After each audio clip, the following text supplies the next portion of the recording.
Chegou a hora da entrevista do dia com Denise Campos de Toledo. E eu converso agora com o Coronel Tadeu, que é deputado federal pelo PL aqui de São Paulo. Deputado, boa noite, obrigada pela presença. Obrigado, Denise, boa noite a todos. Bom, o senhor recentemente voltou a ser deputado, né? Como nós já vimos, está ocupando o lugar de Carla Zambelli, do PL, que foi condenada pelo STF a 10 anos de prisão. Ela está foragida na Itália e foi aberto o processo de cassação na Câmara, porque tem que passar pela Câmara esse processo. Como é que o senhor vê essa situação toda? O que aconteceu com a deputada, que foi das mais votadas aqui em São Paulo? A Carla está passando por um momento de muita turbulência mesmo e muito incômodo.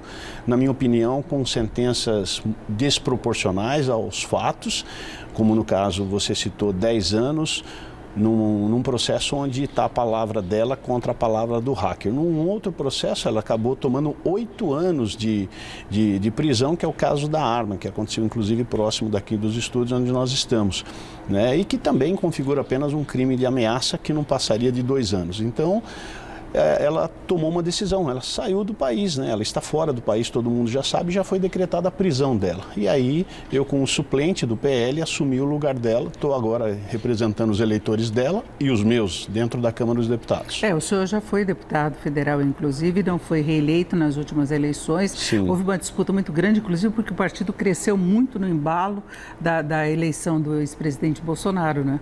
Eu não consegui a vaga entre as 17 cadeiras que o PL fez, fui o 20º e agora chegou a oportunidade com a saída do Derrite, do Eduardo Bolsonaro e da Carla, eu acabei sendo chamado para ocupar essa cadeira por algum tempo ainda, que eu mesmo não sei quanto tempo ainda. Agora, a tendência é de cassação mesmo dela, não é? Porque ela perdeu muito do apoio do PL desde aquele segundo turno das eleições. O senhor falava que a pena pode ser muito pesada, mas foi vista por todo o país, né? Na véspera das eleições, ela correndo atrás de uma pessoa que a teria ofendido, mas com a arma na mão, no meio da cidade, num sábado à tarde. É uma situação complicada. E a outra acusação é de invasão do sistema eletrônico do Conselho Nacional de Justiça. O hacker também foi condenado, também sem recurso, já é trânsito e julgado. Então, foram acusações graves. De qualquer forma, o mandato dela seria afetado, não é? Sim. Os fatos aconteceram, é muito notório, ganhou grande repercussão, inclusive, na imprensa, mas o ponto que eu me apego é que por que situações semelhantes são sentenciadas de forma tão diferentes, né? E no caso dela, foi realmente uma mão muito pesada, né? O que eu falo, o fato em si configuraria um crime de ameaça ou de periclitação de vida, por exemplo, o que daria no máximo 2 anos em qualquer vara criminal do Brasil. Entretanto, em se tratando de Carla Zambelli, ela acabou ganhando 8 anos, né? O caso do hacker é também bem controverso, porque é a palavra de um contra o outro, não há prova material. E foram 10 anos. E agora a Câmara vai ter que decidir. E eu digo para você, Denise, não é que eu estou querendo ficar no cargo não, mas eu estou torcendo para que a Câmara não casse ela. A Câmara é que tem que caçar. 257 votos no mínimo. Exatamente, 257 votos favoráveis a Carla, ela volta. Ela volta. Não, ela pode cumprir uma pena, mas ela volta para o cargo. Ela não sendo cassada, ela pode voltar para o cargo se ela quiser. Mas se afastando por 120 dias, ela perde o mandato de qualquer forma, se ela for presa. Ela pode se licenciar por no máximo 120 dias, depois ela precisa tomar uma decisão, né? Então, ela voltando para o Brasil, ela vai ser presa.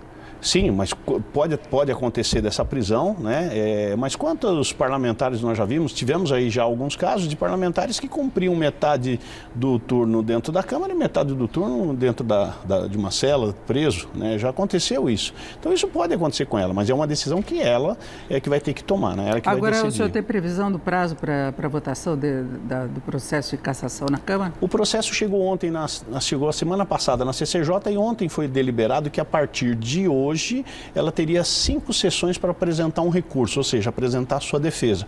Provavelmente os advogados estejam preparando a defesa dela.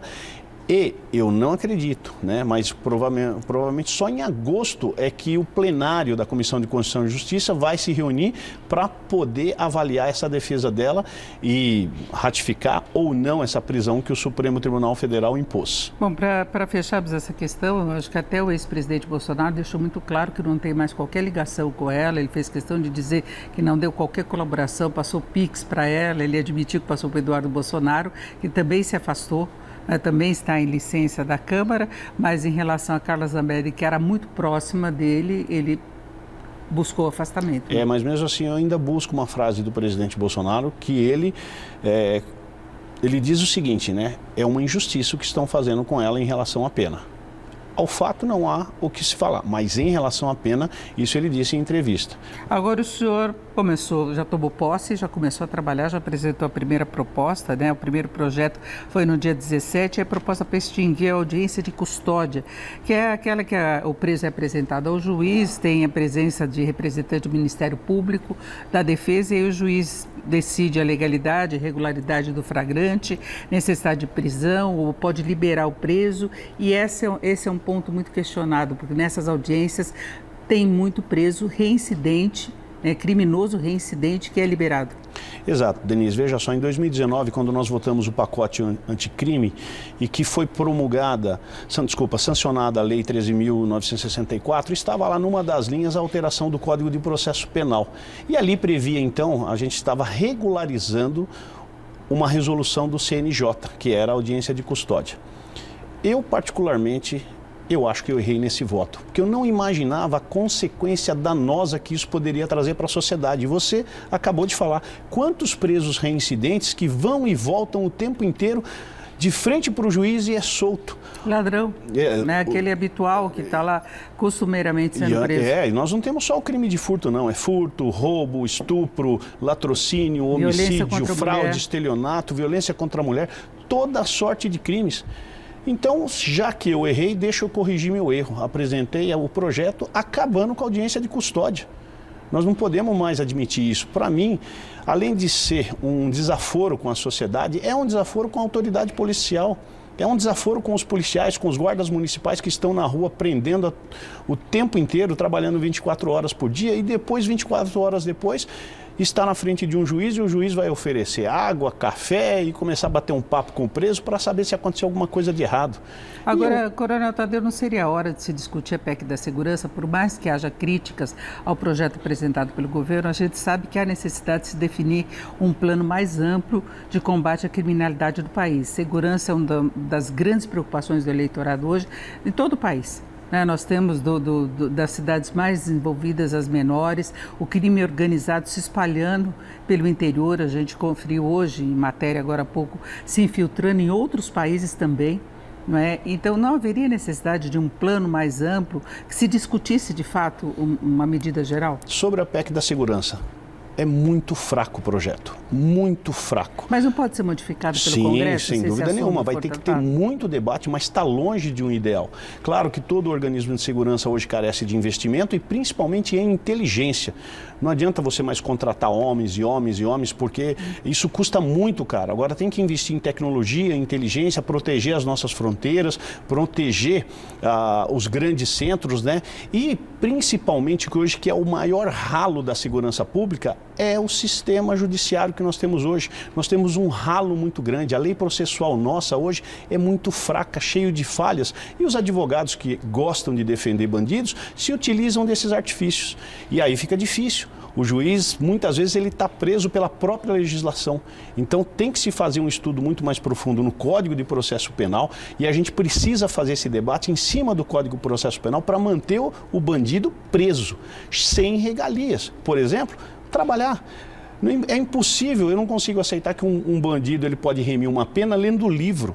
Isso, para mim, não vai a lugar nenhum.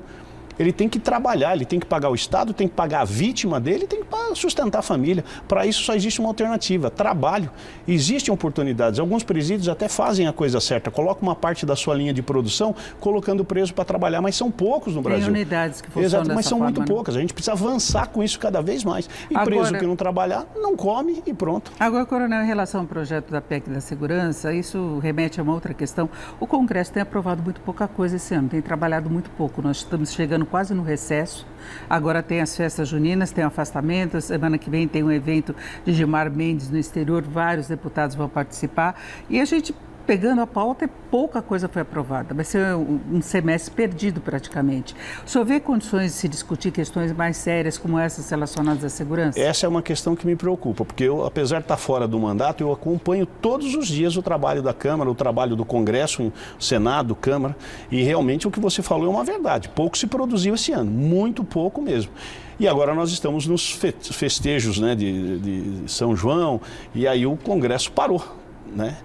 Logo vem as férias, aí vem o segundo semestre. Nós só vamos ter agosto, setembro, outubro e novembro para trabalhar. O ano que vem é ano de eleição. O que esperar do Congresso? Isso é triste, mas quando a gente olha um pouco para frente, a gente vai ver que pouco vai se produzir realmente no segundo semestre, principalmente o ano que vem. A não ser que o presidente Hugo Motta tenha um pulso forte realmente e vamos andar com essa pauta aqui, porque o Brasil está esperando lá fora essas mudanças que nós fazemos aqui dentro. É muito importante, principalmente na área econômica. A área econômica hoje está muito sensível, o Brasil não está bem, todo mundo está vendo. E o Congresso precisa entrar dentro do jogo, né, para poder diminuir esse sofrimento que o Brasil passa. Agora, temos menos de um minuto, mas uma coisa que é sempre colocada quando se fala em reestruturação da economia, questão das emendas parlamentares, que atrasaram até a aprovação do orçamento neste ano, a barganha toda que tem sido feita, o governo também aqui encurralado alguns projetos, está liberando mais emendas. Como é que o senhor vê esse processo? Com muita tristeza. Eu tenho que ser sincero, eu não consigo mentir para mim. Eu vejo isso com muita tristeza. O dinheiro tem que ficar com o executivo. E os parlamentares já têm as emendas impositivas concedidas desde 2013. Para que abocanhar mais? Para que assaltar o cofre do governo? Deixa ele trabalhar. Fiscalize, faça a sua parte, fiscalize o orçamento que você vota, vê se está acontecendo tudo direitinho, dentro do papel, dentro de um processo licitatório. Então eu fico muito triste de ver isso, Denise. Agradeço muito a presença do Coronel Tadeu, que é deputado federal pelo PL de São Paulo. Mais uma vez, obrigada pela presença, uma boa noite. Obrigado, Denise, muito obrigado pela oportunidade. Com vocês.